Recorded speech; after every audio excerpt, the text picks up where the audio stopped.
Now, as we've been reporting, the US Secretary of State John Kerry is in Egypt at the start of a new charm offensive in the region.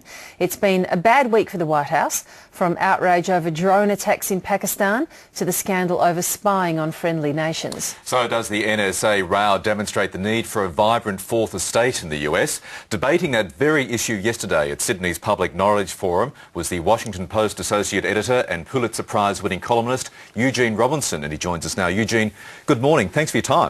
Great to be here, Michael. Firstly, I want to ask you in the broader sense, how much damage do you believe this spying row has inflicted on the Obama presidency?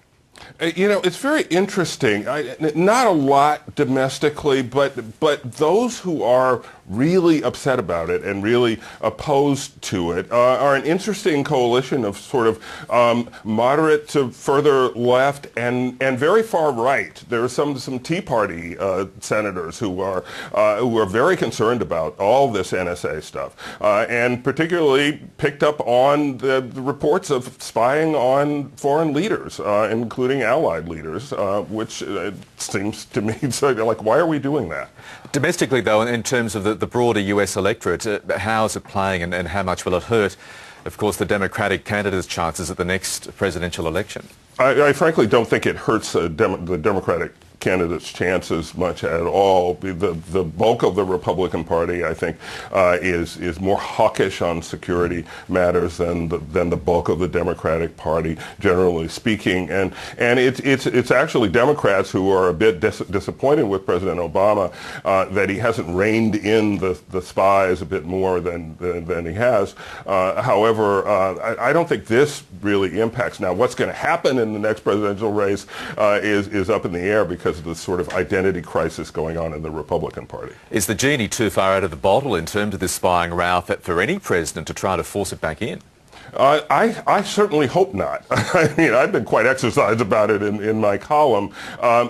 You know, it's a crazy situation. But the domestic spying that's going on, a log being kept of all of our phone calls, yours too probably, but domestically our phone calls, which isn't supposed to happen under our Constitution, but our Constitution has been reinterpreted essentially by secret judges on a secret court with only the government side presented. We're not even allowed to know what exactly those decisions say, but there's this body of the secret body of law that gives the spies the right to do all of this. I think this is outrageous, and I think I certainly hope it's not too far gone that we can't rein it in.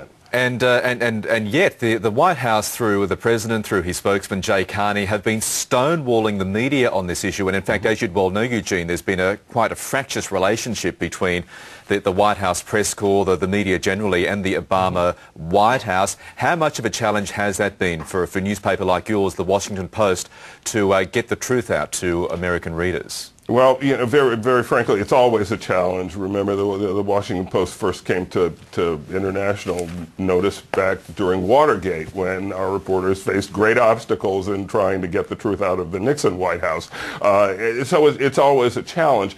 This is a very buttoned-down White House. This is a White House that tries to control information and where people don't speak that freely. It's a lot of hard work, and frankly, this White House has been more aggressive about pursuing whistleblowers and leakers using tools that other administrations did not use.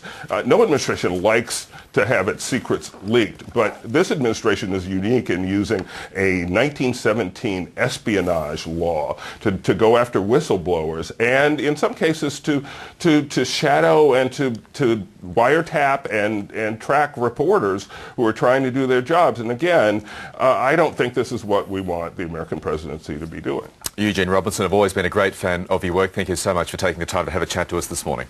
Thanks so much for having me, Michael.